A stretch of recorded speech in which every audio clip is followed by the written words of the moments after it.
Hello, Vision Nation. So Ray Kroc is the guy that made McDonald's into a powerhouse business. He only got involved with McDonald's when he was in his 50s, and he still managed to become a billionaire. So this is great inspiration for anyone who thinks it's too late for them to become financially successful. In the story, we'll cover how Ray learned key lessons from his early career, his big bet on McDonald's, and how they almost went bankrupt several times before becoming a huge success. All the dollar figures in the story are adjusted to today's dollars. Alright, let's dive right in.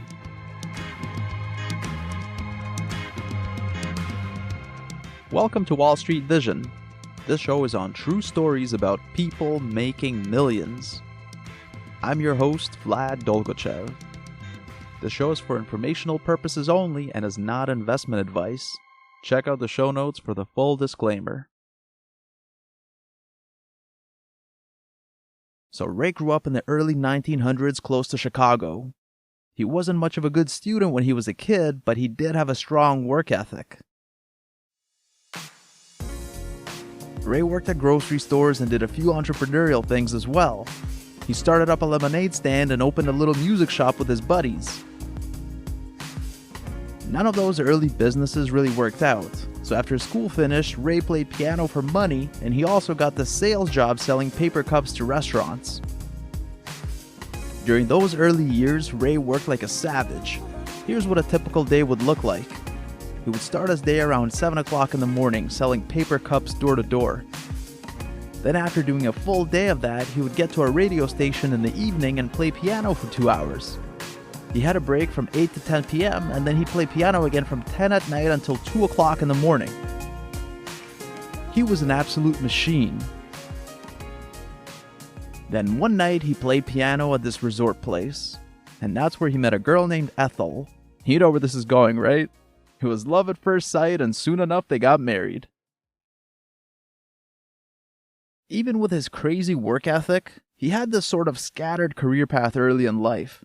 And it wasn't until he was 25 that he decided to really get focused on one job instead of moonlighting as a piano player.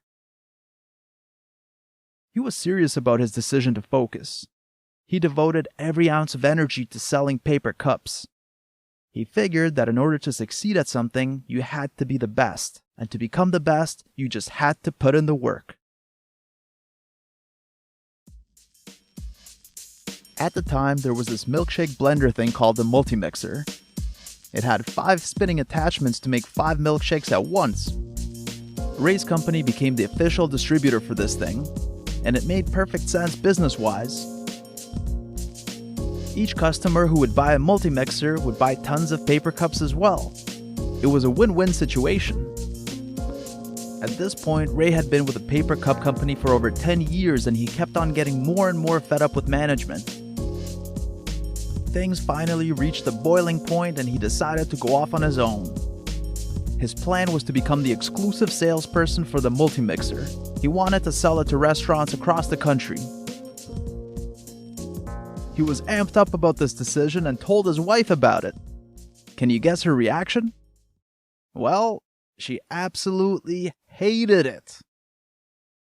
Her point was, they had a comfortable life and why would he take this massive risk in his mid-30s? It didn't make any sense to her. They had a nice upper middle class life in a quiet Chicago suburb. Why risk it? Ray went for it anyway and that really strained their relationship. He went to his boss and said, "Listen, I see huge potential with a multi-mixer. If you give me the exclusive contract, I'll sell lots of them and you'll sell tons of paper cups." But the boss refused to go for it and countered with his own pitch. The boss wanted Ray to open up a new firm that would focus on the multi-mixer sales. The paper cup company would be an investor and get 60% of Ray's new firm. This was brutal. I can't believe Ray agreed to this. If you're a minority partner in the business that you start, you're going to have huge issues because you'll need pre-approval for any important business decisions. With that deal in place, Ray couldn't even give himself a raise at his own company. Talk about a terrible situation. crazy that he agreed to this.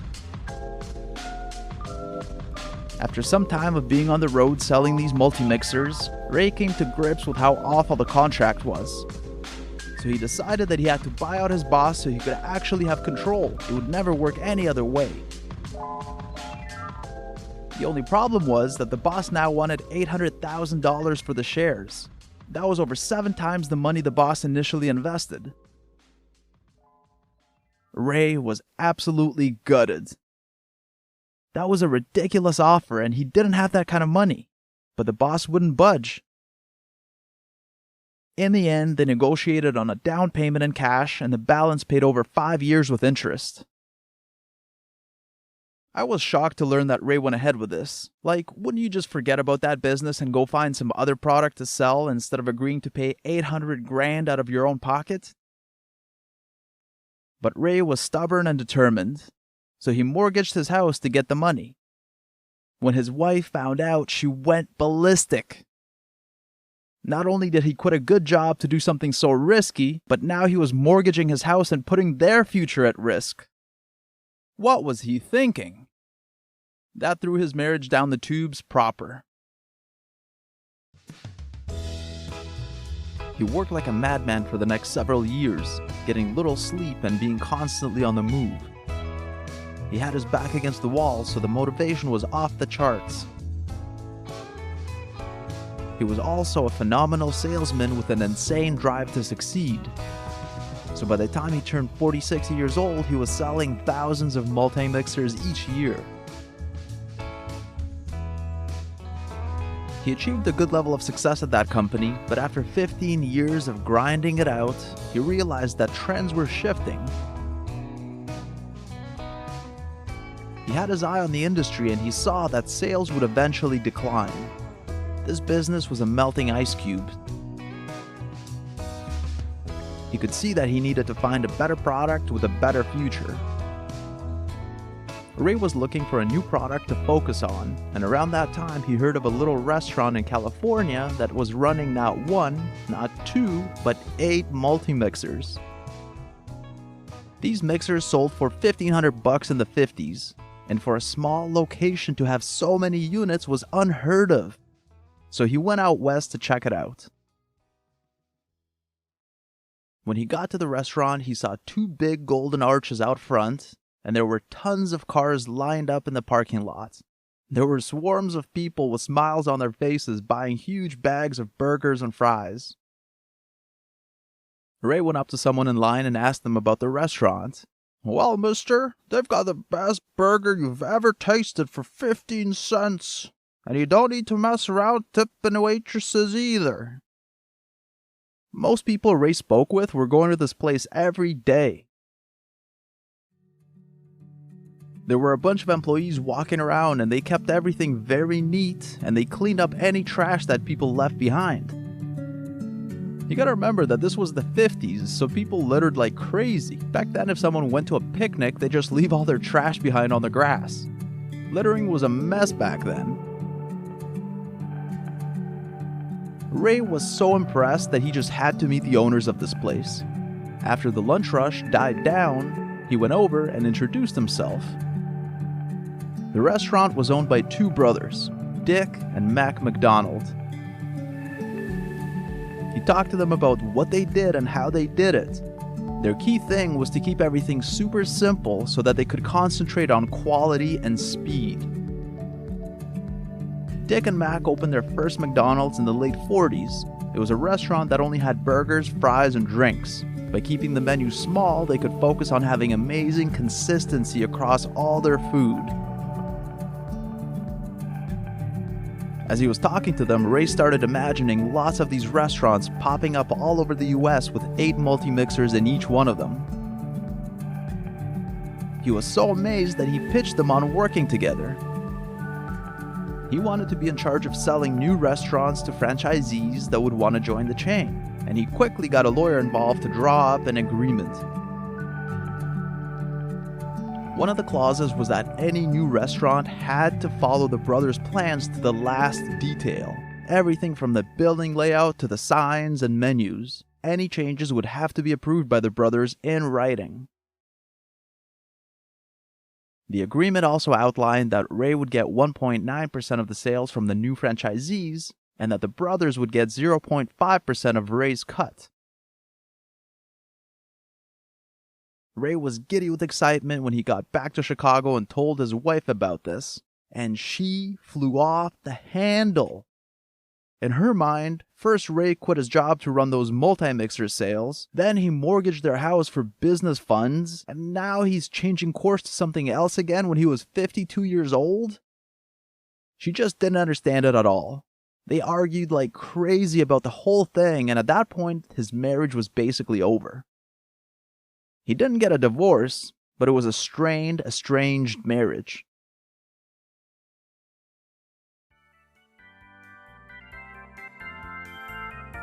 Ray sent someone over to Dick and Mac's location to study their layouts of the kitchen. The brothers had originally figured out the most efficient layout by drawing chalk diagrams on a tennis court behind their house. They had this whole team working at this pretend restaurant drawn in chalk to figure out the best layout possible. Their goal was to get the most efficient operation. The only issue was the brothers had their restaurant in California and Ray was opening his in Chicago. Chicago's a lot colder than California, so he was going to need a furnace in his restaurant. The problem was that Ray had to get written approval from the brothers before modifying any aspect of the restaurant. And the brothers kind of blew him off. They gave him a verbal okay to have a furnace, but they didn't send anything in writing. So Ray went to a bunch of lawyers to get legal advice, and they told him that he'd be crazy to continue without getting written permission. Ray wasn't getting the permission from them, so he went ahead with the changes to the building plans. Not a great way to start your first location. Apart from the restaurant's layout, he also had issues with the French fries. No matter what he did, the fries did not taste as good as the ones in California. He called up the brothers and copied their process step by step, but his fries still tasted different. Finally, he called up the spud experts at the Potato and Onion Association. Who knew there was such an organization? He went through the whole process with them, and he was describing how the brothers kept the potatoes in shaded chicken wire bins before they were cut into strips, and the potato expert was like, "That's it!"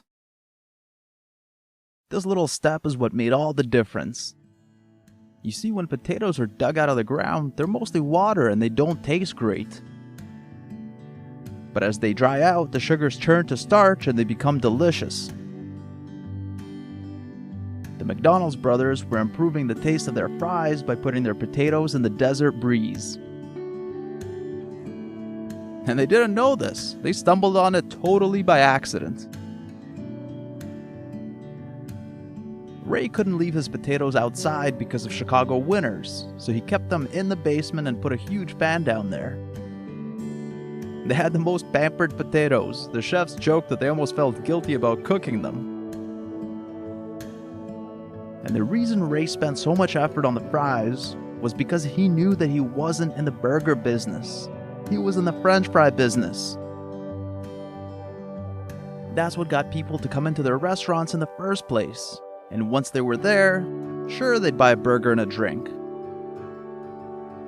Apart from being an obsessed operator, Ray used these guerrilla tactics, like going through the trash at his competitors' restaurants to get intel on how many boxes of meat and packages of buns they used. He was an intense competitor and he tried to get an edge wherever he could.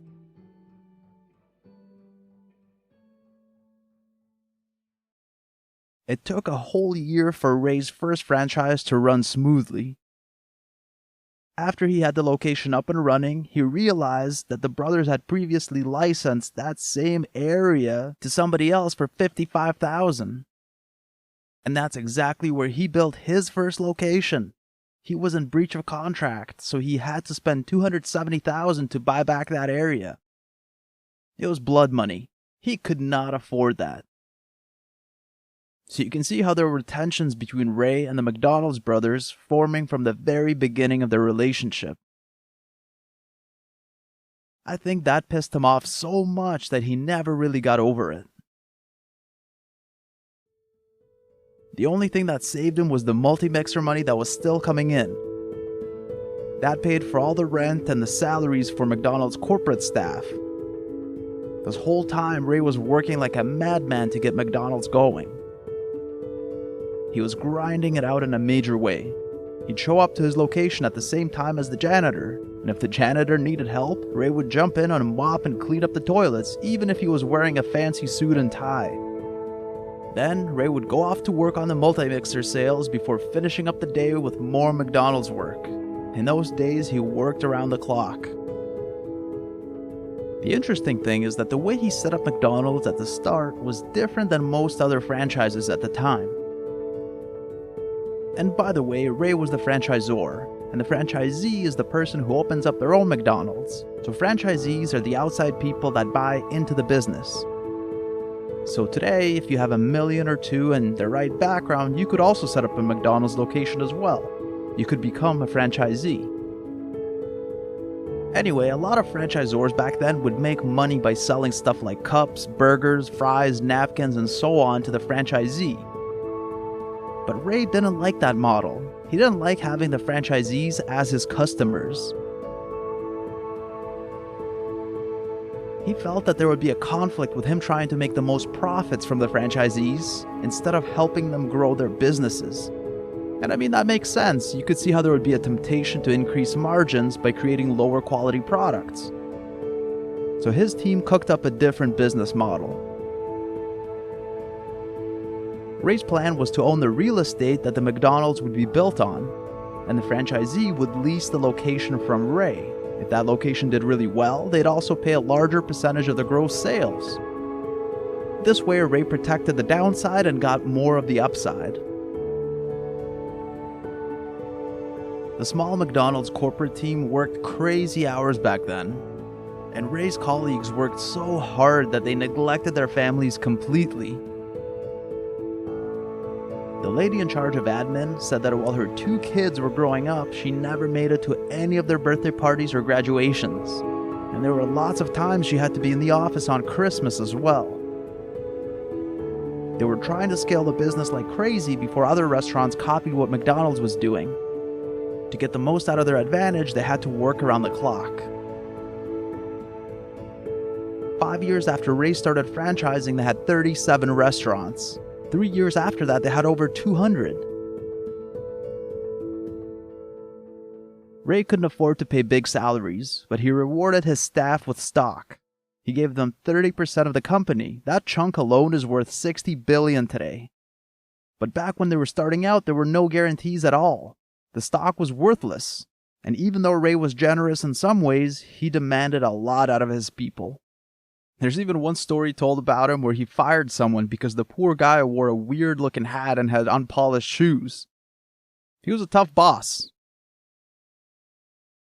Ray and his team were so obsessed with the food that they'd scrutinize everything. Like even the buns. At first, they would get these buns that were attached to each other in groups of 6, and they were only partially sliced. Ray's team figured out that it would be easier and faster for the cook on the griddle if they were individual buns instead of being grouped, and if they were sliced all the way through. This would help the cook complete orders faster, so customers would get their burgers more quickly during busy times. They were obsessed with finding little improvements like that. When it came to the hamburger patties, they emphasized amazing quality and had a standard of having a maximum of 19% fat in the meat. That gave the meat the best, juiciest flavor. And they even developed their own testing equipment. So when the restaurants would get a delivery of meat and it had more than 19% fat, they'd reject it because that would affect the quality of the burgers. Ray would focus relentlessly on quality, service, cleanliness, and value. Those were the things that he wanted at every single restaurant. All along the way, there were lots of things that went wrong that could have made them bankrupt. Here's one example. An associate that was supposed to open up a bunch of locations made this massive mistake. This guy went rogue and started to work on 8 different sites for future restaurants. They even started construction on some of them, and then one day Ray gets a call from his lawyer saying, "You are in big trouble." The associate didn't do his due diligence, and he didn't properly check the title to the properties, and the properties they were building had liens filed against them. When there's a lien on a property, it means that someone is owed a debt and they have a claim on that property until their debt is paid off.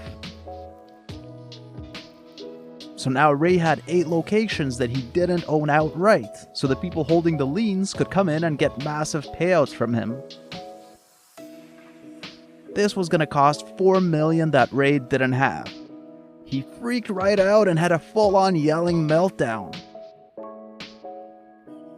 He had to come up with the money, but how could he do that?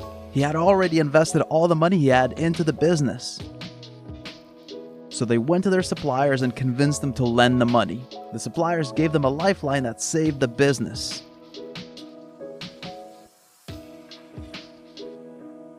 One odd thing about Ray's life is that he openly admitted to falling in love with a woman named Joni Smith. Ray and Joni were both married at that time, and Ray was 27 years older than Joni.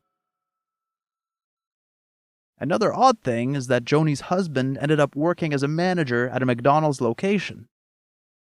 Even with all this, Ray was so in love that he just had to divorce Ethel. He gave her everything he had, including the house, the car, the insurance, and $300,000 per year for life.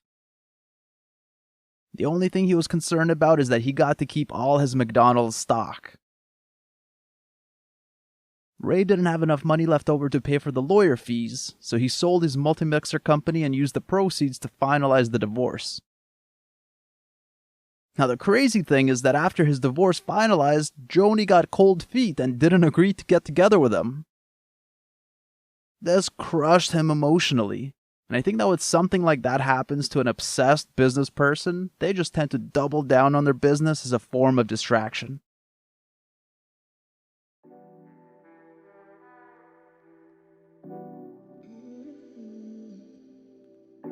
At this point, Ray wanted to end the relationship with the McDonald's brothers.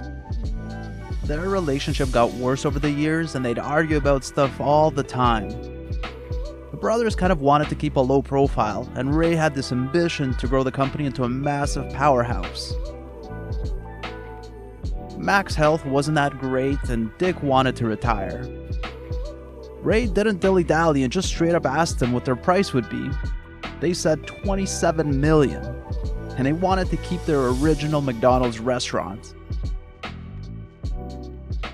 Ray was furious at the amount of money they asked for, but he agreed. The deal closed and they kept their original restaurant, which they rebranded to the Big M because they couldn't use the McDonald's name.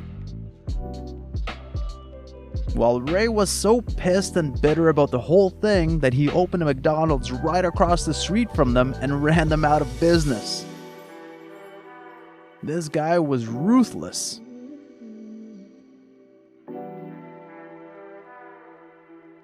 So within 5 years of starting to sell McDonald's franchises, Ray had built up a powerhouse business.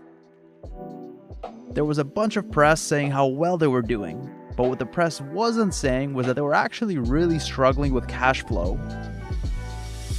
They were paying out so much money for land and buildings, and the income coming in was peanuts compared to the cash coming out of the company. They even got to a point where they were overdrawn at the bank and couldn't pay people's salaries. So what they did was switch from weekly pay periods to bi-weekly. This is interesting because so many times you see big headlines of businesses making so much in revenue or signing these massive deals, but it's hard to know what's actually going on without having access to the financials.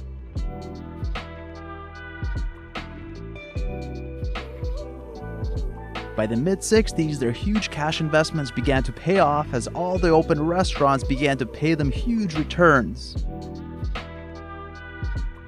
So Ray was still in love with Joni, and Joni and her husband had opened a bunch of McDonald's franchises at this point.